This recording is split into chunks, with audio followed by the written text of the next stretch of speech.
For 3 decades, Jack Crowner provided news to farmers about the latest farm machinery and current growing conditions. He hosted both radio and later television shows for more than 60 years. Unfortunately, soon after we recorded this interview, Jack passed away. We discussed with his family on proceeding with this segment, and they wanted us to share Jack's story. So here is Jack Crowner. Well, hi everybody, and welcome to our program. Jack Crowner here at Broadcast Park with our look at the markets today. Let's go to Glasgow, Kentucky, where they had 1,806 head. That compared to 1,306 a week ago. The feeder steers of Glasgow, which is one of our biggest markets. Well, I was born and raised in Lansing, Michigan in 1932, back during the Depression, and I lived there for about 7 or 8 years, and then we moved to a family farm at DeWitt, Michigan, which is a small farming community just north of Lansing. And we bought a 90-acre farm there, and I started milking cows when I was 12 years of age.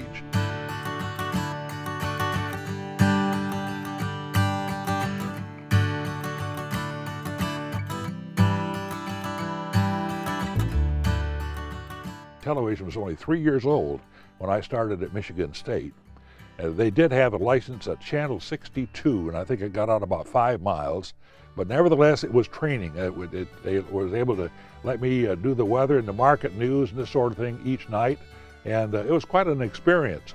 But I got an opportunity at Michigan State in my freshman year to accept an invitation of WKAR AM and FM. It was a college-owned radio station, and they offered me an opportunity, since I lived on a farm and knew agricultural terminology and markets and this sort of thing. They gave me the opportunity to do and work with Howard Hass, who was the farm director at the station.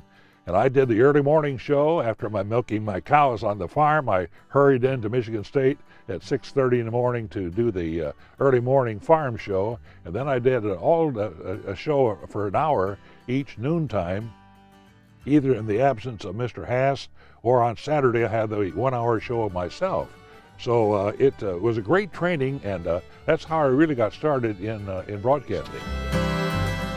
I was a first lieutenant in the United States Air Force. I got an ROTC a commission at Michigan State in 1955, and had an opportunity after spending 2 years in Anchorage and Elmendorf Air Force Base, Alaska. One day I was sitting in my office in Anchorage, Alaska in 1957. I got a telephone call from a gentleman in Louisville, Kentucky. In fact, 2 gentlemen. One was Shirley Anderson, who was the former county agent in Jefferson County, who was doing a 1-hour farm show at Wave TV. But he was getting up in years, and he was looking for somebody to take his place. And so on the other end of the line was a gentleman by the name of George W. Norton, who owned Wave TV and several other TV stations.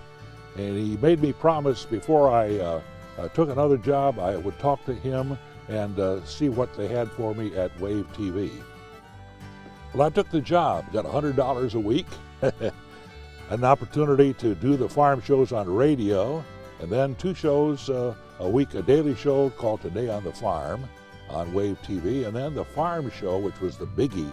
That was a 1-hour show at the Wave TV farm out at Worthington, Kentucky. I started at Wave when I was about 25 in 1957.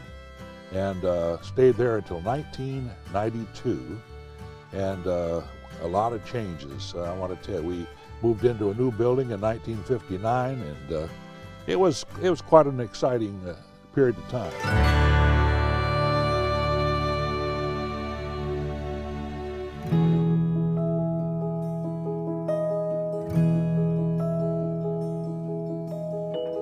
Was the information I provided to them useful? Did it help them make a living for their family? Did it serve agriculture? I had the privilege of meeting and greeting 5 presidents. Those were great honors. I didn't interview all of them, but I did Mr. Nixon and also Mr. Carter. I want to tell you, I really enjoyed Jimmy Carter. Of course, he was a peanut farmer from Georgia, and we related really, really well when he asked me to come to the White House and do an interview with him.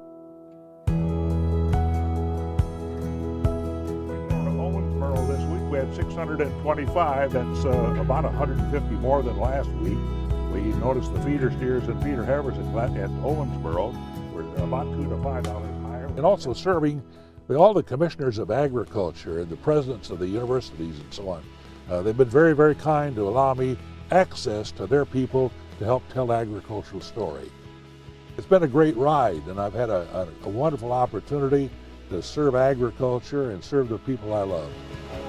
Hello everybody, welcome to our morning farm news. I'm Jack Crowner here on the Farm Service Radio Network. Okay, that's the market news. I'm Jack Crowner on the Farm Service Radio Network.